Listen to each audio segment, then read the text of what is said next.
Pessoal, graça e paz. Nós estamos ao vivo, ao que tudo indica. O áudio e o vídeo tá beleza. E hoje nós temos a honra de contar com o professor Leonardo Andrade aqui no nosso canal. A gente está ficando chique, rapaz. Olha aí. E hoje nós vamos abordar esse assunto que tem gerado polêmicas aí na internet. Essa questão da inspiração divina. Gênesis é um plágio de Enuma Elish? É um plágio da epopeia de Gilgamesh?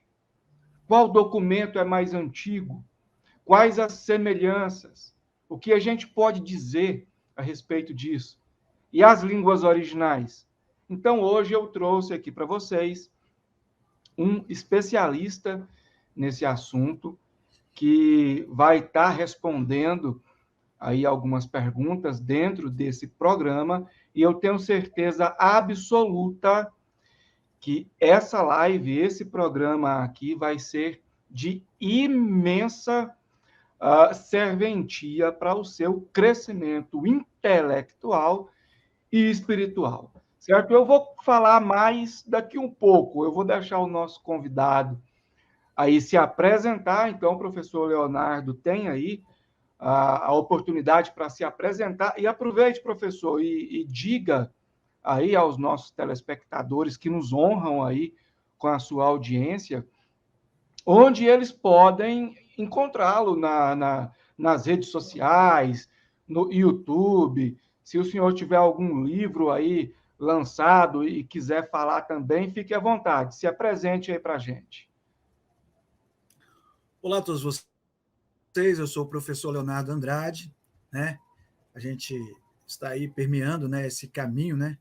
Na Cowary já está aí há algum tempo, né? Já está alavancado, e a gente está tentando, né, conseguir o nosso espaço. Eu sou professor de formação, né? Antes eu fui técnico de enfermagem, né? Eu trabalhei na área de socorrista, na área de urgência e emergência, mas depois eu me apaixonei por dar aula, né? Eu sempre gostei de dar aula, né?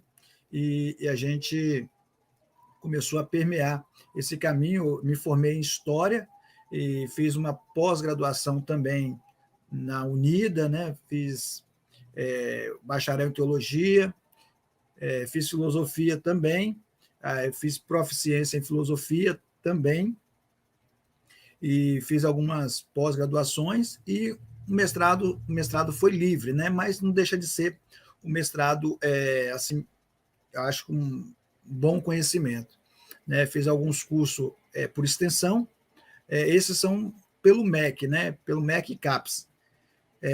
Na área de teologia a gente vai estudando bastante, né? Eu estudei com Peter Some, né? Aramaico, estudei também com o Bispo Terra, pouco tempo, mas nós tivemos a honra aí de estudar com ele em alguns fascículos, né? Por correspondência, assim, a língua acadiana, e outros também nós estudamos a língua egípcia, né? A gente nós somos curiosos, né, nessa área. Então, nós permeamos essa área aí, e eu já publiquei alguns livros, né? Eu já escrevi para basicamente muitas instituições no Brasil na área de teologia, CETADEB, CETEC, CETEM, Fatos, ITEL, que é o meu curso. Então, nós escrevemos bastante. E eu já gravei alguns DVD também para algumas instituições nessa área. E você pode me encontrar no canal do professor Leonardo Andrade, né? E lá tem o meu telefone, você pode me adicionar, a gente troca uma ideia, tá bom? E eu estou à disposição aí para ajudar as pessoas que têm alguma dúvida, né, em relação ao Oriente Próximo, né, que é a minha paixão, né? Sou apaixonado pelo Oriente Próximo. Muito bom, muito bom. Pessoal, só para lembrar, o link do canal Professor Leonardo Andrade já está na descrição aqui desse vídeo, tá bom? Então, assim que terminar essa live, essa transmissão, por favor, vá até o canal do professor, se inscreva e lembre-se, pessoal, algo que é bastante importante com relação aí ao algoritmo do YouTube. Ou seja, ative o sino das notificações para você ficar por dentro sempre que o professor Leonardo Andrade postar algum conteúdo no canal dele, você vai ser notificado, mas para isso você precisa ativar o sininho das notificações aí ao lado do botão de se inscrever, tá bom? Então, o link do canal do professor na descrição desse vídeo. Assim que terminar, você já corre lá e se inscreva no canal dele, e lá já tem muito conteúdo bom, eu já assisti, certo? Pessoal, eu vou lançar a primeira pergunta aqui ao professor. Antes, eu quero só deixar um adendo aqui. Muitas das coisas que o professor vai responder e abordar aqui, eu também já abordei, outros canais já abordaram, eu já respondi, outros canais, às vezes, já responderam também. O foco aqui não é o meu posicionamento. Aqui eu estou apresentando um programa, então o foco é o posicionamento do professor Leonardo Andrade, certo? E eu vejo que, às vezes, algumas pessoas, às vezes pessoas curiosas mesmo, aí, sem intenção ruim, às vezes algumas maliciosas, enfim, comentam, mas eles não têm unanimidade entre eles. Olha, de fato, nós estamos trabalhando com fé, ok? Então, nós podemos ter divergências. Pode ser que o professor Leonardo enxergue a soteriologia, a teontologia, a escatologia de uma forma e eu enxergue de outra forma, um pouco diferente em alguns aspectos. Isso é normal, certo? Você vai ver que dentro da própria ciência existem cientistas que discordam de cientistas, certo? E a ciência vai trabalhar aí com métodos, com experimentos, com testes, algo que busca a exatidão. E mesmo assim, existem discordâncias entre eles. Então, é normal que, às vezes, também existam discordâncias entre nós, ainda mais nesse campo da fé, ok? Porém, no entanto, finalizando, nós acreditamos em um só Deus, nós, cristãos, acreditamos em um só Deus e em Jesus, como único mediador entre esse Deus e nós, certo? Então, isso é só para deixar claro mesmo. E eu quero colocar a primeira pergunta aqui ao vivo para o professor Leonardo. Vocês já viram aí que, em termos intelectuais, ele é uma pessoa preparadíssima. E a pergunta é a seguinte: a inspiração bíblica. Perdão. Professor, o senhor consegue visualizar a pergunta aí na tela? Consigo sim. Ok, então vamos lá. A inspiração bíblica sempre implica que a pessoa que recebe tal inspiração ouça do começo ao fim a voz de Deus ditando palavra por palavra do que deverá ser dito? É contigo, professor. Então vamos lá. Primeiro, nós temos que saber o que é inspiração, né? Nós consideramos os 66 livros da Bíblia como inspirados, né? Então, essa é aquilo que nós declaramos por inspiração. Além da inspiração, nós também temos que saber o que são os autógrafos, né? Que são os originais, são aqueles que de próprio punho, né? Nós sabemos, primeiramente, temos que saber que alguma dessas cartas, principalmente Romanos, né? Paulo, ele ditou. Isso é importante para nós compreendermos toda a razão ali e essa construção dessa pergunta. Então, ele ditou, mas quem escreveu foi Tércio, isso Romanos 16, 22. Então, nós temos que entender que eles não, por muitas vezes, não escreveram, né? Isso aí é fácil, mas e outros livros que não têm lá o título, né? Como Provérbios, como Cantares, né? Shir Hashirim, esses não têm o nome da pessoa, né? Meler, Aleph, que é o Melachim, Aleph, né, que é o livro de Reis, Crônicas, não tem isso. Então, como que você vai saber? Então, você tem que entender que para você entender essa pergunta sua e responder ela, você tem que saber que existe estilos de inspiração, né? Nós acreditamos que toda a escritura é inspirada. Portanto, a Bíblia é verdadeira. Mas nós temos que reconhecer que há tipos de inspiração, né? Existe o ditado direto de Deus. O que seria o ditado direto de Deus? O contexto vai deixar claro que o autor está dizendo, né? Ele está ditando diretamente as palavras de Deus e incluindo essas palavras como assim diz o Senhor. Então, isso é o ditado direto por Deus. Nem todos os tipos são usados. Então, na Escritura Sagrada, nós podemos encontrar vários tipos. Tem o ditado direto por Deus, tem a descrição da visão apocalíptica, né? Tem a biografia, que nós podemos encontrar ali, Mateus, Marcos, Lucas e João, né? Temos a narrativa histórica, acredito eu, Gênesis, Shemot, Êxodo, Josué, Atos dos Apóstolos, né? Tem a compilação histórica, né? Que é o livro de 1º e 2º Reis, 1º e 2º Samuel, 1º e 2º Crônicas, né? Esses livros trazem em si um relato histórico. Temos o estilo da carta, né? Também da poesia, que também é apresentado, principalmente Terrilim, que é Salmos, né? No livro de Shir HaShirim, que é Cântico dos Cânticos, e outros mais, né?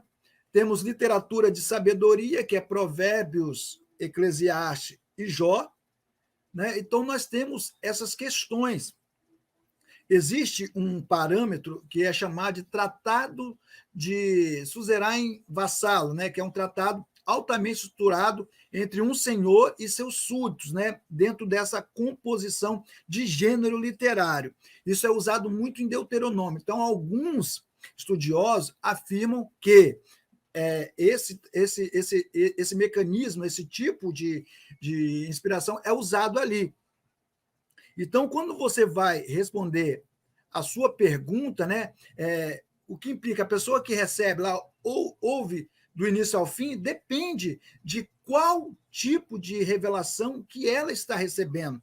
Então, eu não posso falar que ela recebe do início ao fim se eu não identificar primariamente qual é o texto e qual o tipo de inspiração que ela está recebendo. Geralmente, quando você ouve assim diz o Senhor, geralmente é aplicado sempre aos profetas.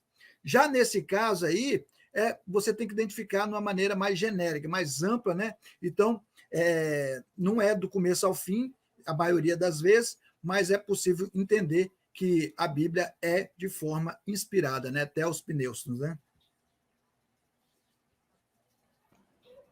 Muito bom, muito bom.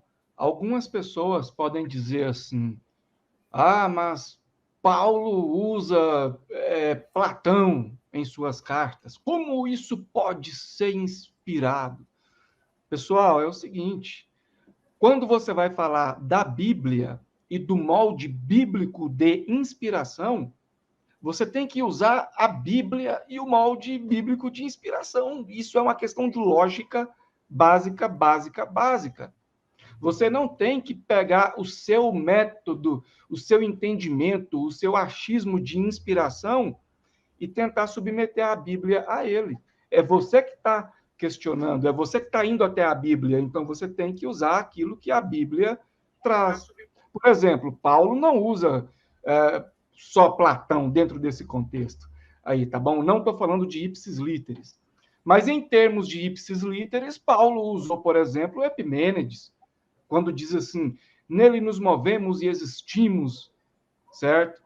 A inspiração que o apóstolo recebeu endossou aquilo que Epimênides disse.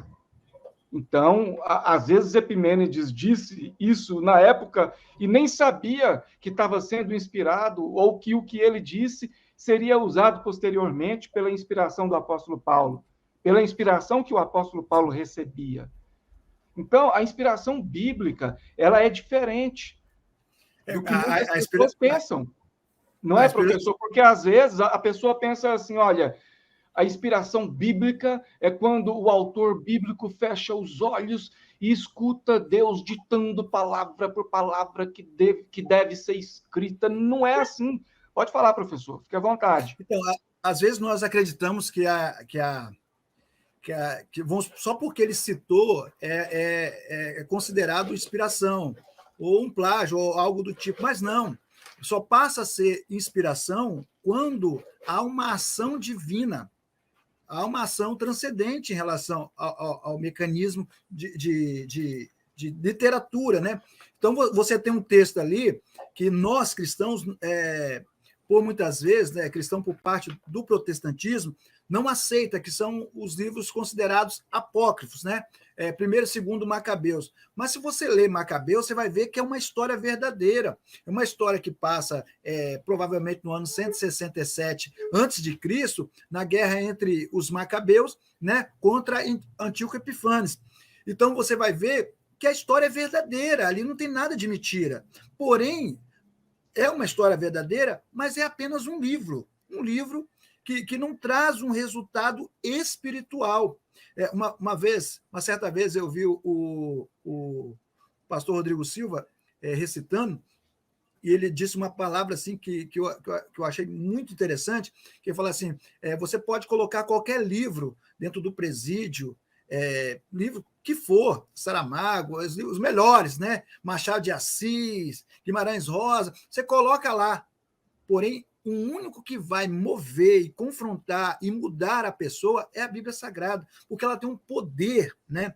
Então, esse poder, que é o transcendental, ele está além disso aí que nós vemos numa simples literatura ou num simples relato histórico. Ele está o quê? Na sua parte que é inspirada, onde o próprio Espírito Santo fala com a pessoa, né? É o que nós acreditamos.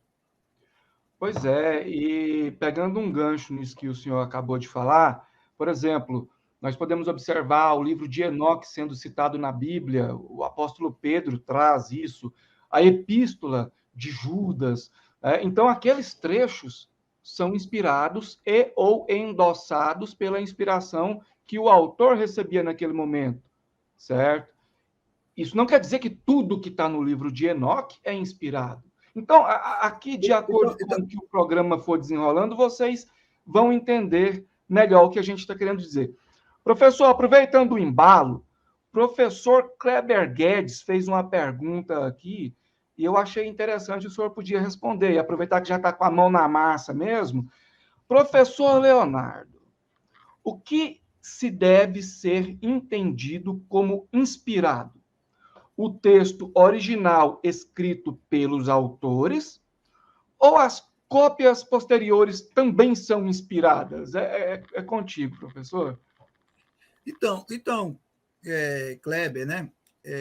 Kleber é meu amigo, muito meu amigo, uma pessoa bacana, e a pergunta dele é muito interessante. Então, Kleber, o que nós podemos entender como inspirado?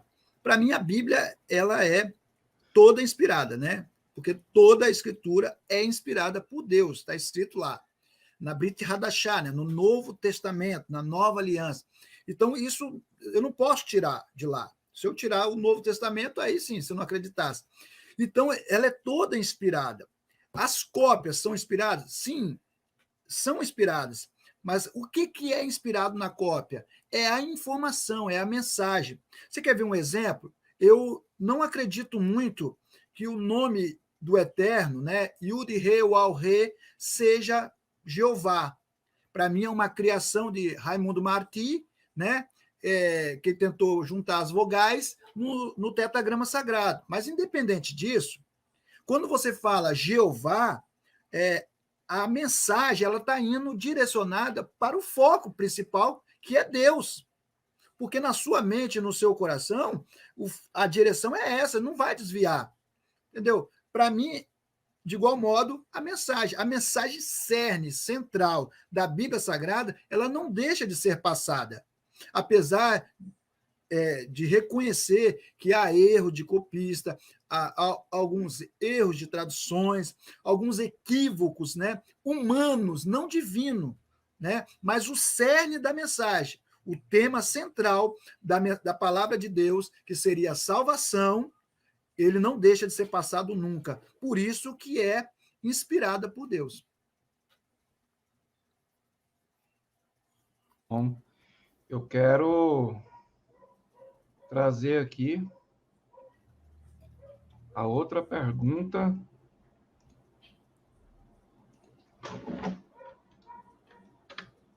O Helder. Sim, pode ficar à vontade. Sobre Enoque, você falou uma coisa interessante. Eu vou falar uma coisa aqui que eu estou, rapaz, há alguns anos montando, né? Só que nós não achamos referencial teórico para se embasar, né? Então, eu não vou fazer um artigo tão científico assim, né? Vou fazer um estudo, né? Na verdade, não é um artigo científico. Falando acerca do texto de Judas ali, que ele cita o sétimo depois de Adão, né? Que seria, no caso, sétimo seria Sem, as fachadas, Salá, Eber, Peleg, não.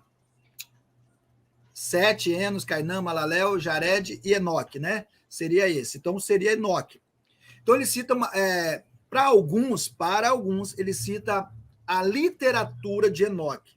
Eu, particularmente, não concordo na literatura de Enoque.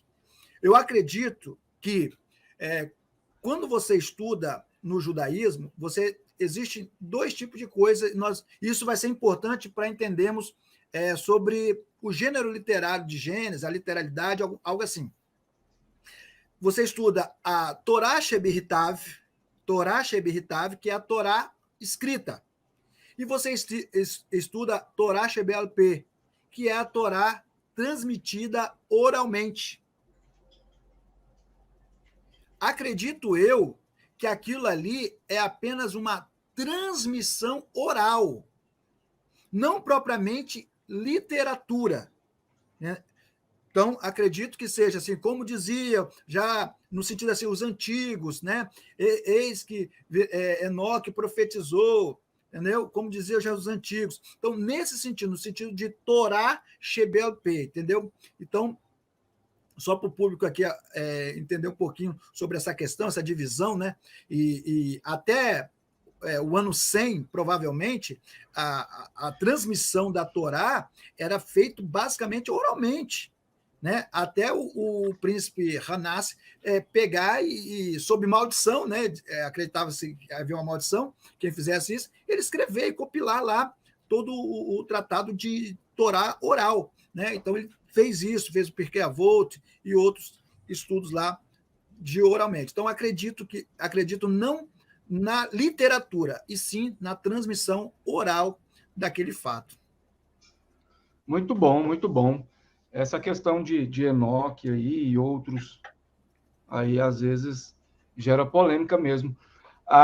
É bom, aliás, muito bom esse tipo de explicação acerca da inspiração, os métodos, a visão bíblica sobre esse tema, porque até hoje pode parecer brincadeira. Com todo respeito, claro, ninguém é obrigado a concordar comigo, ninguém é obrigado a concordar com o professor Leonardo, mas nos dias de hoje parece brincadeira, mas não é. Ainda tem gente que diz assim: como que é inspirado por Deus? Como esse livro pode ser inspirado por Deus se não existe uma metodologia científica que prova? O cara está procurando metodologia científica em algo metafísico, em uma inspiração da parte de Deus, a qual nós entendemos pela fé. O cara quer uma comprovação científica da inspiração que o apóstolo recebeu no primeiro século depois de Cristo, aliás. A ciência daquela época, né? Então aí a pessoa já comete o anacronismo no pedido de prova documental. Pelo amor de Deus, é complicado. Professor, essa pergunta aqui também é muito boa e diz o seguinte: a inspiração divina implica que aquele que a recebe obrigatoriamente tenha vivido e presenciado os eventos narrados? É contigo. Essa pergunta aí, eu acho que é bem simples, né? A inspiração divina implica aquele que recebe? Não, não. Nós temos um exemplo na Brit Hadashah, no Novo Testamento. O exemplo de Lucas. Lucas não viveu categoricamente com Jesus, mas ele faz um relato histórico acerca de Jesus e seus feitos, né? No próprio evangelho que leva o seu nome. Então, necessariamente, quem recebeu a inspiração não precisa ter participado ou presenciado os fatos narrados. Por quê? Porque ele recebe uma inspiração ali. O que é? É um sopro, né, do Espírito, né? É uma informação através do sopro, né, ali do Espírito Santo. A gente vê uma solução um pouquinho desse termo ali em Atos 2, né? Eu gosto de fazer esse comparativo, porque em Atos 2 fala uma voz, né, percorreu toda a casa e correndo-se a voz. É interessante que correndo a voz ali no grego, ali, em Atos 2:6, genomenes, né, da raiz ginomai, que significa tornou-se. Aquela voz tornou-se o que era reterais glossais, no 2:4, em dialectos. Então, você vê uma ação, de certa forma, daquela voz. Então, aquela voz é um efeito, ela exerce uma ação intelectual. Então, você vê aqui que não há necessidade nenhuma da pessoa que recebe, né, de ter estado lá. Então, vamos supor, Moisés que escreveu, eu acredito que foi Moisés que escreveu todo o Pentateuco, então não há necessidade de falar que ele tinha que estar lá. Não, ele não tinha que estar lá, porque apesar de também ter provas contundentes de que foi passado de geração em geração, e nós vamos falar sobre isso mais à frente, né? Mas também há essa necessidade da própria estrutura semântica desse termo inspiração favorecer para que ele não precisasse estar lá, que ele foi agraciado por Deus com essa informação, né? Muito bom. Aliás, ótimo. Pessoal, só um aviso. Depois eu vou ler aqui o chat, vou cumprimentar vocês, a gente pode trocar uma ideia. Tem um inscrito aqui que está acompanhando a live, Tito Vegali. Ele está fazendo algumas provocações aqui, algo que parte para o sentido pessoal da coisa. Eu gostaria de informar o seguinte: na próxima, o senhor será respeitosamente bloqueado, ok? Porque o nosso canal aqui não tem esse intuito e o programa aqui é para pessoas adultas e o que ocorre aqui fica no campo das ideias. Então, é muito fácil o senhor ser bloqueado aqui no canal, é só cometer esse equívoco aí novamente, tá bom? Todavia, peço que comporte-se e, desde já, és muito bem-vindo aqui, ok? Uma outra pergunta. Aliás, essa aqui é boa, viu? Muito boa. Professor Leonardo Andrade, existe alguma semelhança entre inspiração bíblica e psicografia? Porque, às vezes, muitas pessoas confundem, pensam que são termos sinônimos. Não quero influenciar na resposta do senhor, mas qual é o seu posicionamento acerca disso? Existe alguma semelhança entre inspiração bíblica e psicografia? É com o senhor. Então, eu escrevi um livro aqui que é sobre religiões para o curso teológico. Religiões. E lá eu coloco sobre religiões, né, de todo tipo, religiões animistas, né, que seria o espiritismo, religiões afro-brasileiras, né, e eu coloco um pouquinho sobre essa questão, né, a atuação, principalmente aquilo que eu peguei e, de certa forma, eu li no livro de Allan Kardec sobre as questões de psicografia. E é esse paralelo que eles fazem com inspiração. A psicografia, para quem não sabe, existe a psicografia direta e a indireta. O ponto central da psicografia é relatar que você está recebendo informações de mortos. Você está recebendo de uma pessoa que está no outro plano, né? No outro plano. Só que eu quero ler um texto de Jeremias 10:10, que diz assim: mas o Senhor é o único Deus verdadeiro. Ele é o Deus vivo, o Rei eterno. A terra treme com a sua ira e as nações não podem suportar a sua fúria. Ou seja, Jeremias está dizendo que Deus é vivo. Então, a inspiração na qual Deus fala com um homem é totalmente da psicografia, por quê? Porque o Deus que fala ali está vivo. E já no conceito de psicografia, quem fala está morto. Esse é o pensamento ali do conceito de psicografia, né? A psicografia, ela tem vários requisitos, né? Que quem conhecer de verdade nunca vai dizer que psicografia tem a mesma finalidade e objetivo e nuances de igualdade com inspiração. Então, não tem nada a ver. Tanto é que a inspiração, a literatura inspirada, ela serve para posteridade, né? Já vamos colocar a literatura psicografada, ela não tem essa autoridade espiritual.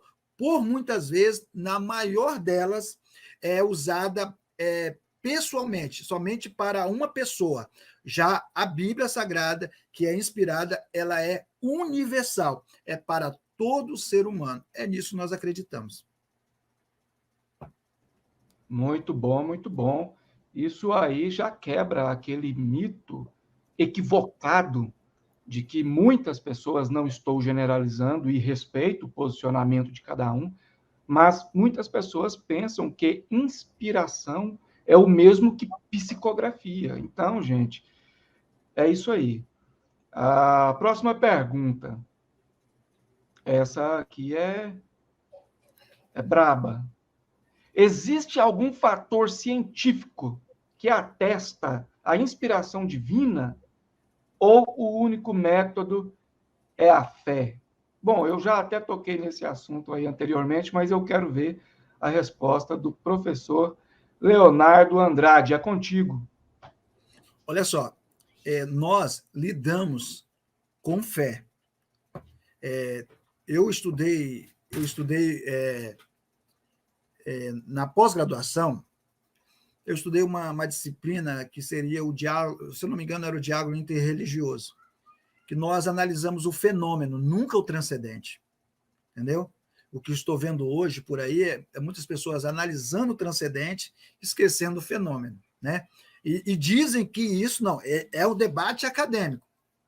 Nesse fator que você perguntou, se há algo científico que atesta a inspiração, sim, posso dizer que sim. Por quê? Porque nós temos vários relatos arqueológicos, porque a arqueologia é uma disciplina acadêmica e científica que prova a veracidade dos relatos da Bíblia Sagrada. E eu posso citar aqui, Harry, uma enormidade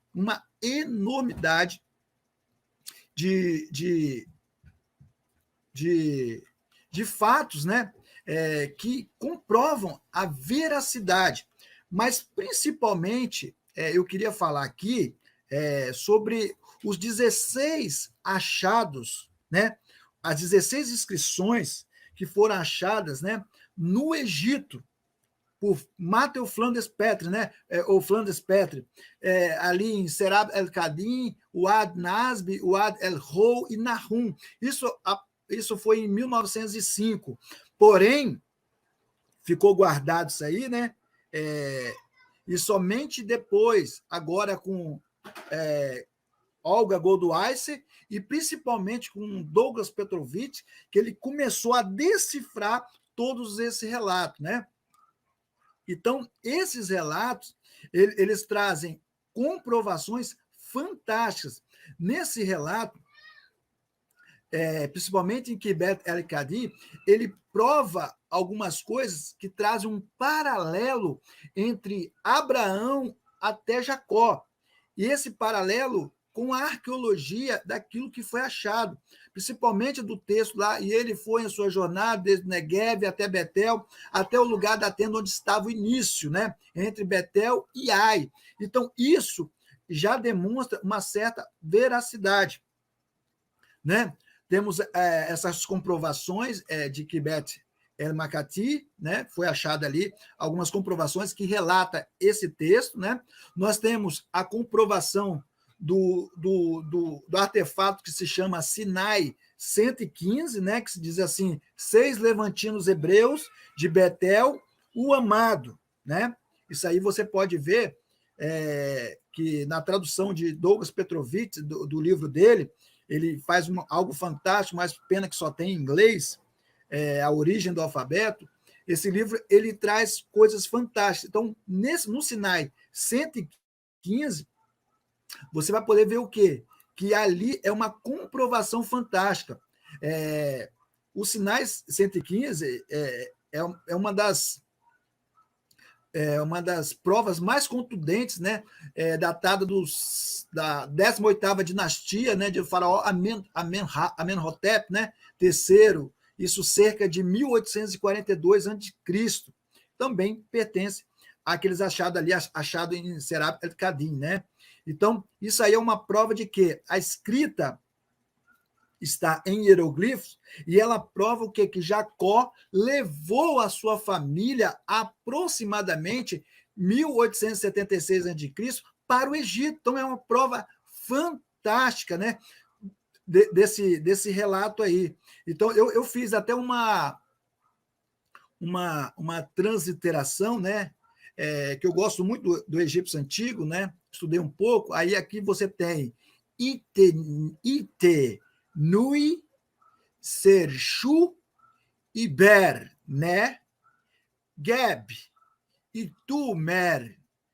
Aí depois tem o determinativo, né? Que é determinativo para a pessoa, e o determinativo para descer, né? Então está falando que ele desceu, né? Que é 6 levantinos hebreus de Betel, amados, desceram, né? Até o Egito. Então esse relato é fantástico, né? Principalmente quando você observa aquele quadro, né, do túmulo de Beni de Hassan, que foi achado no sul do Cário. Ele fala das caravanas semitas, e ele demonstra ali também essa mesma coisa que eu estou falando aqui. Além do 115, nós temos a biografia de Sinur, né, que também fala sobre um pouco algo relacionado a José. Você tem o Sinai 376, que brevemente eu estarei fazendo sobre todos eles. O Sinai 376, ele fala bem assim: a casa da vinha de Azenate e o seu quarto mais interno estão gravados.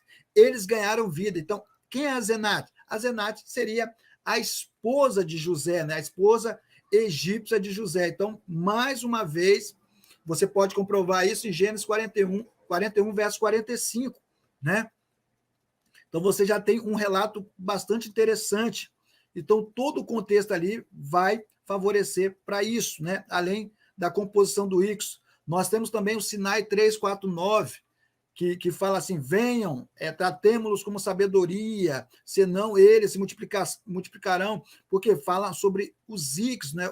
E essa formação dos pastores estrangeiros. Nós temos o Sinai 349, né?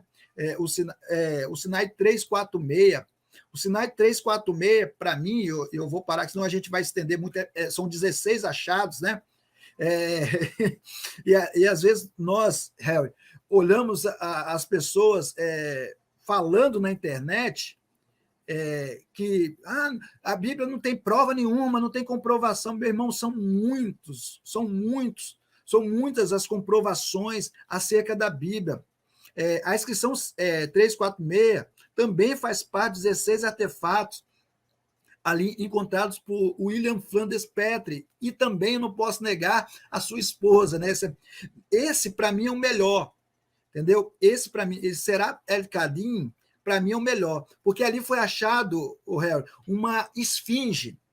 Nessa esfinge, ela tem, de um lado, uma escrita em egípcio, do outro, naquilo que nós chamamos de escrita proto-sinaítica, né? Que é a escrita proto-sinaítica.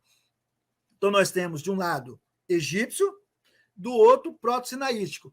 Do lado egípcio, está dizendo assim sobre a deusa Hathor, tá? A deusa Hathor, tá? E do outro, a deusa Baalat, a deusa Baalat. Mas, Leonardo, o que tem a ver isso? Isso é muito interessante, sabe por quê, pessoal? Porque ali, essa deusa Hathor e a deusa Baalat, os estudiosos descobriram que se trata da mesma deusa. É apenas um sincretismo, tá? Está escrito ali, homem pertencente ao lado de Baalat, ou a senhora de Baalat, né? Do outro lado está escrito a dama da turquesa. Por quê? Porque foi achado numa mina de turquesa esse material. Então, se trata da mesma coisa. Então, nós temos fontes que comprovam enfaticamente que Israel esteve de fato no Egito, tá? Foi influenciado? De certa forma, sim. Foi influenciado, sim. Então, você consegue observar que Israel esteve ali, né? Esteve ali naquele lugar. Além disso, só para a gente terminar, não sendo muito extenso nisso aí, nós temos um achado para mim que para mim é fenomenal. Eu só queria falar dois e eu vou encerrar, que é o pedestal de Berlim e a estela de Meneptah. Né? Nós temos o pedestal de Berlim, né, que foi comprado por Ludwig Borchardt, de um comerciante chamado Nariman, aproximadamente em 1913 depois de Cristo. E esse, para mim, é uma comprovação fantástica do nome de Israel no Egito. E poucas pessoas sabem disso, né? Poucas pessoas sabem disso. Interessante que nessa estátua, né, nesse achado, né, nessa estela, tem um nome de Israel. Aí as pessoas falam, não, mas não é Israel. Pessoal, não tem como. Jeff Hofsmeyer, Gorg, Brian Wood, vários estudiosos comprovaram que se trata de fato, Peter Van Der e vários outros comprovaram que de fato se trata do nome de Israel. Sabe por quê, Harry? Porque antes você tem o nome Ascalon, você tem Canaã e você tem Yar Sar'il. Yar Sar'il, né? O que seria Yar Sar'il? Seria propriamente o nome Israel de fato. Então, pessoal, é uma comprovação fantástica de um achado mais fantástico ainda do próprio nome de Israel ali. Algumas pessoas tentam deturpar, fazem uma nova construção ali, né? Fala que é uma fraude, que não sei o quê, mas, pessoal, não tem como dizer que não seja. Então, para mim, a estela de Berlim, para mim, é um dos melhores achados. Depois nós temos a estela de Meneptah III, né? Também foi achado por Flanders Peters em 1897, né? Tem alguns livros da Paulus que fala um pouquinho sobre esse achado aí, né? Esse achado, ele fala sobre Israel. E ele fala sobre uma profecia relacionada a Israel. Ele fala bem assim, olha o que ele fala. Israel é devastado e sua semente não é mais. Israel é devastado e sua semente não é mais. Israel feket bene perte, né? Ou perte. Então, Israel devastado e não mais a sua semente. Então, é mais um achado fantástico que dá veracidade não somente aos relatos bíblicos, mas também aos relatos da comprovação da inspiração bíblica e de que Israel esteve no Êxodo e que o Êxodo é verdadeiro e um relato histórico. Tá bom, Harry? Desculpa aí ter prolongado aí Não, não, fique à vontade. Muito boa a resposta, bem detalhada. É bom que o pessoal fica sabendo com riqueza de detalhes. Tem um participante aqui, eu vou tentar responder aqui de uma forma resumida, o senhor responde de uma forma mais ampla aí para a gente. O João Neto diz o seguinte: pessoal, daqui um pouco eu vou olhar as outras conversas aí para baixo no chat. Qualquer pessoa que estiver fazendo provocação ou gracinhas será bloqueada, tá bom? Então vamos lá, deixa eu ler a pergunta. João Neto pergunta da seguinte forma: mas por que os mesmos relatos do Gênesis estão em obras pregressas de outras nações? João Neto, você já falou, relato. Vamos supor, a Segunda Guerra Mundial, que aconteceu aí em 1940 e tal, em torno daquela época. Naquela época, teve alguém que relatou o evento da Segunda Guerra Mundial. Hoje eu vivo em uma época diferente. Mas se eu relatar o que foi a Segunda Guerra Mundial, o meu relato não necessariamente é um plágio daquele que relatou a Segunda Guerra Mundial na época que ela aconteceu. Isso trata-se de um relato descritivo. E quando a gente vai analisar a inspiração bíblica, a gente tem que levar a Bíblia em consideração. Quando o autor bíblico escreve um fato, por exemplo, a questão do dilúvio, você vai ver nuances em outras culturas, você vai ver nuances em Gilgamesh. Quando o autor bíblico escreve aquilo ali, a inspiração funciona da seguinte forma: ele vai citar o que já aconteceu, porque nem todo mito e nem toda lenda obrigatoriamente implica que o relato seja totalmente mentiroso. É só você estudar o que é mito e o que é lenda.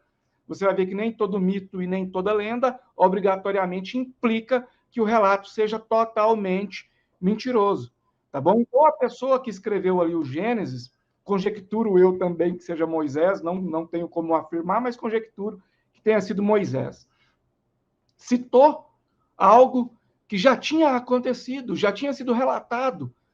Ele foi tocado pela inspiração a fazer aquilo. Se você quiser olhar somente para o campo literário, pode chamar de empréstimo, certo? Às vezes Moisés nem sabia que estava sendo inspirado quando teve aquela vontade de relatar aquele acontecimento aos moldes que o Espírito Santo o instruía, de forma que às vezes ele nem se dava conta disso. Isso é um resumo, tá bom? Eu já expliquei sobre isso em outros vídeos. Professor Leonardo Andrade, o João Neto pergunta da seguinte forma: mas por que os relatos contidos no livro do Gênesis estão em outras obras anteriores e de outras nações? É com o senhor.